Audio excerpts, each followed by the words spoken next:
In my last video, I said that a theme of Poppy Playtime is holding onto your humanity, even when it's stripped away from you, physically. Then the next day, Mob Entertainment literally had one of its characters say my thesis out loud. The things they did to us,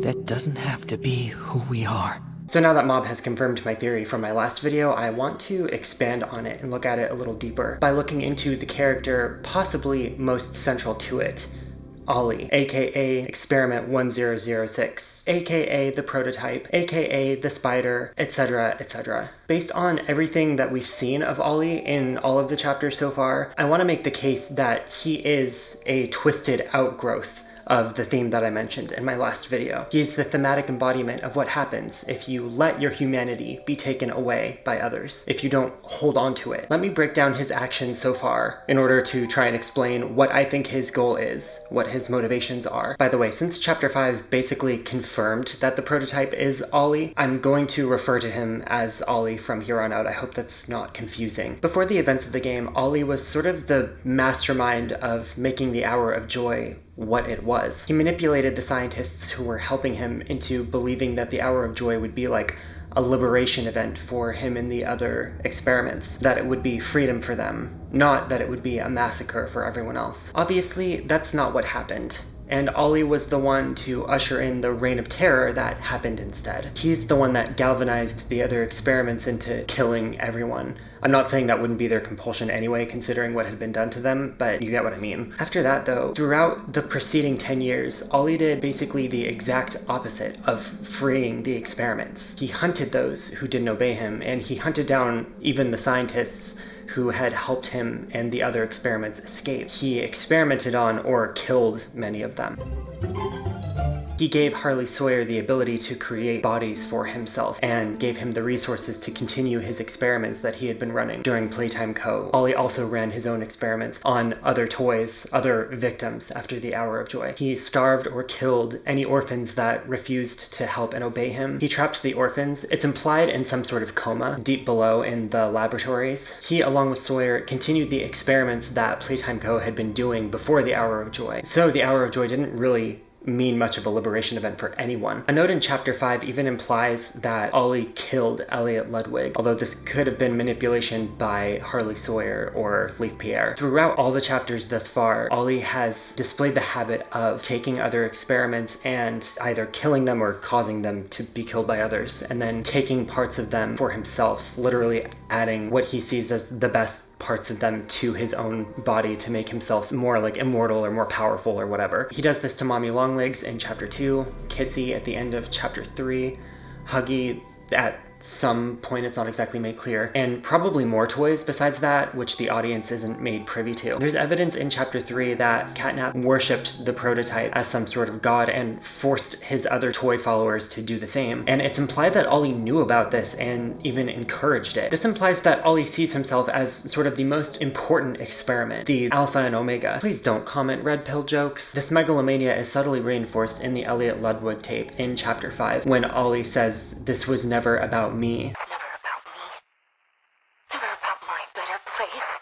At some point, Ollie thought it was about him, thought that he was, like, central to Elliot Ludwig's vision and that that's how it should be. There's not really enough context about who Ollie was before the experiments that were done on him to know whether or not he already had that sense of megalomania before the experiments, or whether that was something that the experiments sort of caused in him or sort of induced in him, or whether it was something that Elliot Ludwig's manipulation of him sort of created. However, clearly Elliot had some sort of twisted vision of him, Ollie, and Poppy being some kind of, like, family. At least he sold such a vision to Ollie. Whether he believed in it or not himself is sort of beside the point. Since it's implied that Ollie killed Elliot, it's possible that this was just sort of like a carrot that Elliot was dangling in front of him, and that Ollie killed him when he found out that it wasn't real. Anyway, the tapes and the notes, when looked at in sequence, make it clear that Ollie has this sort of need to feel special and important to Elliot, and that he sees his relationship to Poppy as like sort of a symbolic manifestation of that. At the end of chapter 4,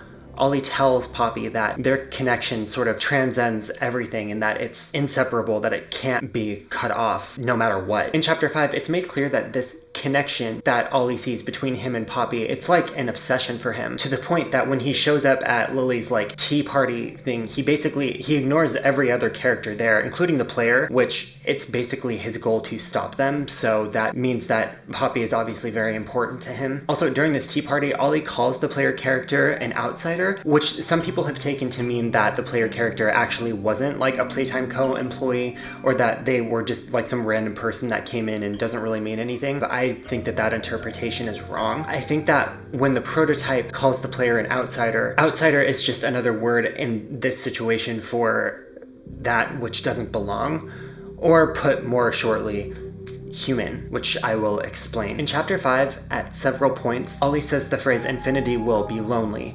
At one point, he says it when he's talking to Poppy about what will happen if the other experiments don't, like, obey and submit to him. And the other time that it's implied that Ollie said it in this note in the experiments in the labs, when he's experimenting with other toys and trying to get the negation formula to sort of bind them to their, like, toy shells. Like, he's trying to create more living toys the way that Playtime Co. had with their experiments. He's trying to create more sort of versions of, like, him and Poppy. And in his earlier experiments, before he starts seeing success, he writes the phrase infinity will be lonely, when he's not sure if he's going to be able to create more living toys, more, in my theory, more sort of subjects to worship and serve him the way that Catnap did. Here we are in front of the eyes yet again. So I'd already wrapped when I thought of this, but I have two additional theories as to why Ollie might have dropped the player character into the vat of Poppy Gel at the end. The first possibility, and this is less likely, is him dropping the player into the vat of Poppy Gel was like a hallucination. Here's why I think that could be. One, there was no gel splatter like on the ground around the player character when Giblet revived them. Two, when Ollie drops the player into the vat of Poppy Gel, like in the shot where you can see the ground where he just picked up the player from, you can't see Poppy there in front of the door where she was when Ollie stabbed the player. Three, and probably like the strongest piece of evidence for this, how did the player get out of the vat of Poppy Gel? Is the game trying to imply that Giblet somehow fished them out of there? There was a theory that this clip of Ollie dropping somebody into the vat of Poppy Gel was actually Poppy, like that it was like a shift in perspective for some reason, but that was disproven by a tweet from one of the Mob Entertainment developers. I doubt my first theory about this is true, but there was just enough circumstantial evidence that I thought I would mention it anyway. The more likely reason, I think,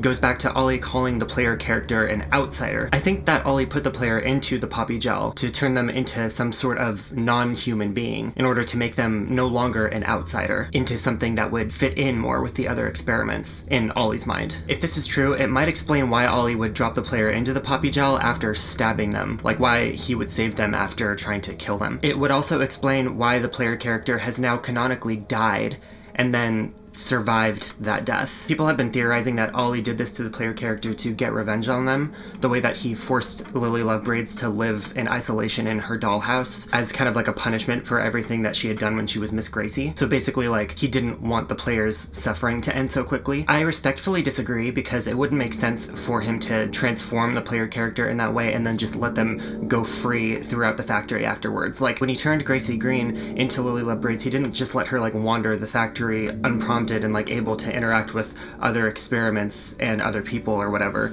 Like, he trapped her in isolation specifically to torment her, and he didn't do that to the player character when he put them in the Poppy Gel and then theoretically released them from it. I think that Ollie wants the player to be like a non-human, like another experiment, the way that the Wrong Side Animals or the other toys are. He wants the player character's transformation from being human to being non-human, essentially in order to fuel his own narcissistic sense of godhood. In Ollie's mind, turning the player from a human into something else, making the player character one of them, would be sort of like the ultimate victory over humanity. It would again also sort of fit Ollie's like anti-theme, his like war against the idea that humanity can't be taken away from someone who holds on to it. He's ostensibly trying to make the player character give up their humanity the way that he has. He's trying to prove that everyone is sort of weak and unable to resist that character transformation like him. In Ollie's mind, if the player character transforms, then they are no longer a foil to do Ollie's character. They're just another one of them, and that thematically would be proof that Ollie isn't a god the way that he thinks he is. As confirmation of this, let me just sort of point out everything that we have so far. 1. Ollie caused the Hour of Joy to be a massacre rather than a liberation event. 2. He presumably killed Elliot Ludwig. 3. He demanded the other toys follow and obey him and killed or hunted down the ones that didn't. 4. He allowed and probably even encouraged the other toys worshipping him. 5. He is unreasonably obsessed with Poppy Ludwig and his own relationship to her and the implications of that. 6. Like I mentioned earlier, he continued on with the experiments that were happening at Playtime Co. before the Hour of Joy. Like, he sold the Hour of Joy's whole purpose as being to stop the experiments. I really hope you didn't just hear my phone go off. And to free the toys from the sort of captivation that they were under before that. But then he just continued on the same thing that the employees of Playtime Co. were doing. All of this leads me to believe that Ollie's ultimate goal is to realize the vision that Elliot Ludwig had for him and Poppy, or at least the vision that Ollie believes that Elliot Ludwig had for him and Poppy. And in that vision, I think that he and Poppy rule over the other living toys there as gods in that better place that Ollie mentioned several times throughout the chapter. I just realized I forgot to explain this. He mentions a better place when he's talking to Elliot Ludwig in that tape that I mentioned before. This was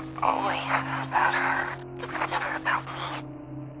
Never about my better place. And the other time is during the tea party. He mentions that he put the orphans in a better place. What did you do with them? Where are the orphans? I did. What I had to.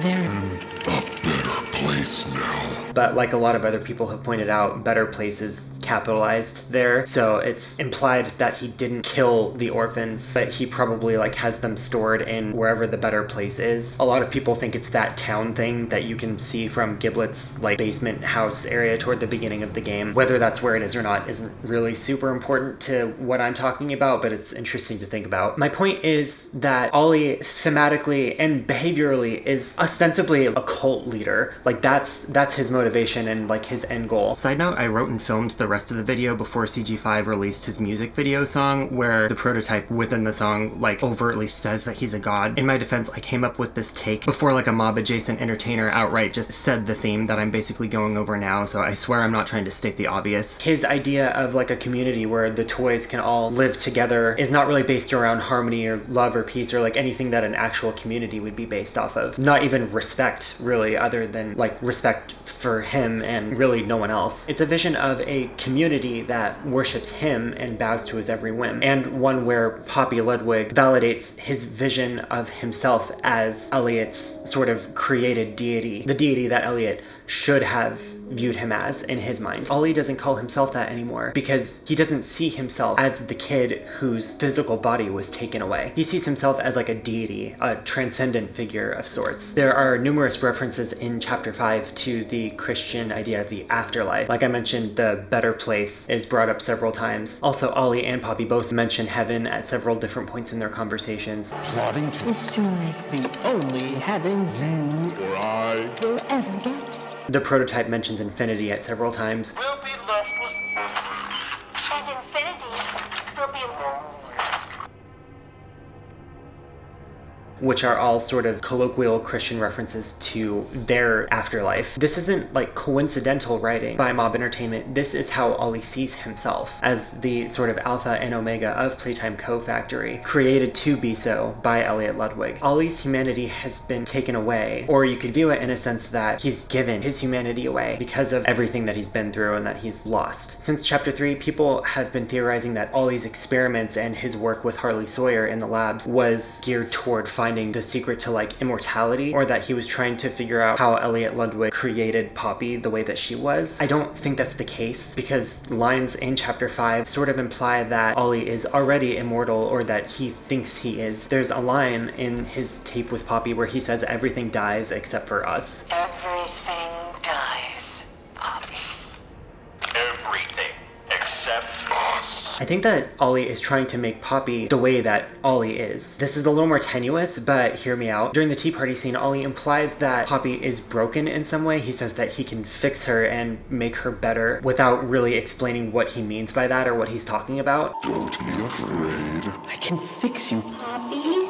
I Can make You better. My theory is that when he like crushes her face, I just realized how weird this is going to sound out of context if you don't know what this game is. It's like a subtextual representation of what he's talking about. She's fragile, she can be broken, she's not immortal the way that he is. So therefore in his mind she's broken and she's not perfect and she needs to be made better the way that he's better. Like she needs to be made into like a god like he is. By the way, it is worth pointing out, former Mob Entertainment developer Isaac, who wrote the story outline for the first 5 chapters before he left after chapter 3 was completed, he said on Twitter a few weeks ago that the prototype's character was slated to behave a lot differently in the first 5 chapters than what ended up happening after he left Mob Entertainment. This means that subtle clues that were given about the prototype and his motivations during at least the first 3 or 4 chapters could have been building towards something a lot different than we're going to get now that Isaac is no longer on Mob Entertainment's development team. There's no way to know how closely or far they're following his outline other than some tweets that he left saying that they had kind of diverged away from that. I don't know how important that is to the grand scheme of things, but it's worth mentioning in case the prototype's behavior in the past chapter or so kind of seems different from his motivations before that. By the way, while we're talking about Isaac, this is sort of a tangent, but I want to address it because it was in my last video. Isaac basically said in a different tweet that he had an identity planned for the player character as well that had never really been made public, but was potentially going to be unveiled at some point during the games. But since Isaac left, it's unclear whether that identity that he was building toward the character is the same identity that Mob is going to use for the character now. So the implications that we were given throughout chapter 1 through 4 that the player character could have been Rich or the kid, that could still be the case, or that could all be out now that the storyline creator of the initial 3 or 4 chapters is gone. I think this is especially important because chapter 5 didn't hear from Rich or from the kid. There are no tapes where Rich or the kid speak at all. Like Leith Pierre talks about Rich in one of his tapes. Leith,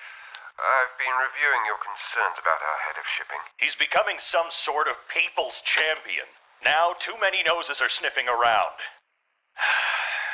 We deal with this now, we'll make him a martyr. And there's also a note saying that like Rich can't be allowed to find out something, I can't remember exactly what. But Rich himself never speaks in chapter 5 and nor does the kid, which could mean that Mob is sort of moving away from revealing the player character identity, or that they have someone else in mind for that now, or that it could still be Rich, or I still think it was the kid until I'm proven wrong. Anyway, that's not really the point of this. It's not related to Ollie directly. I just wanted to bring it up because a lot of people asked about it after my last video when chapter 5 came out and there was the lack of Rich and the kid. I wanted to explain what I thought of that. Anyway, let's say that my theory is correct and that Ollie's goal is to create some kind of heaven or utopia. I know he doesn't call it that. And let's say that he views himself as like this god and he wants to rule over all the other toys and have them all obey him and worship him. Here's sort of the fallout and the implications of that. Like I mentioned at the start, Ollie is sort of like a symbolic representation of the anti-theme. He is what happens if you let evil take your identity and your humanity away, if you give that up and you don't hold on to the good parts. The evil of what Ollie is what's left over. Thematically, it seems like that's what Mob is trying to say. He is the most powerful experiment, the one that every other experiment and person fears. If this is the case, Riley, Giblet, and Kissy Missy all kind of act as character foils and thematic foils to him. Like I mentioned in the last video, Riley gave up everything, including her life, to help other people hopefully not suffer as she did. She was probably the most powerless character in the entire series so far, or at least one of the most. I mean, after seeing chapter 5, Braun is probably also at least one of the most powerless as well. Wonder how he fits into this theme. Giblet says several times that he's not a hero. I'm not some kind of hero. Look, I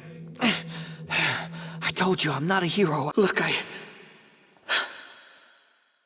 told you I wasn't a hero. Again, he's not powerful either, and he's definitely not perfect, as some of his audio tapes make clear. He did serve the prototype to protect and save his own life, but it's clear that he still cares about resisting the prototype and stopping him from hurting others. Kissy is a somewhat powerful character, but still willing to risk and give up her own life to stop Ollie from hurting other people, even though she's maybe not as powerful as he is. It's honestly kind of debatable because like at the tea party she manages to like have him on the ropes and actually gets him to run away when she's fighting him, but then he kind of just like takes her out at the end of chapter 5 without really even having to try. I guess it could just be because he kind of got the upper hand, like he caught her by surprise and he had just killed Huggy, so she was like kind of in shock or something. I don't know. I'm not exactly sure where the power scale is supposed to sit. That's not what I do here. You can go to literally any other theory channel to get more information about that. Point is, in spite of how powerful Ollie may be and how much less powerful everyone else may be than him, he will still never get what he wants. He will never have like a flock or a group of toy experiments lovingly worshipping him the way that he wants, especially now that Catnap is dead. And Catnap was only worshipping him anyway because of the time that Ollie had saved his life before the hour of joy. So that's kind of like a cheat. It doesn't really even, I would say, count if we're doing that. But also Poppy will never like love him if that's what he's after. She'll never validate that he is the god or the deity that Ollie thinks Elliot Ludwig should have seen him as. And even if Poppy were to say that he is that, she would never be saying it sincerely and like subconsciously. Ollie would know that. All of this is true no matter who Ollie like kills or what he takes from anyone. There's no amount of power that will make people genuinely think that he's a god or genuinely worship or love him or like want him to be the center of their narrative and their universe the way that he is chasing after. My point that I'm saying here is that he's not really as powerful or important as he thinks he is. Meanwhile, Ollie's foils,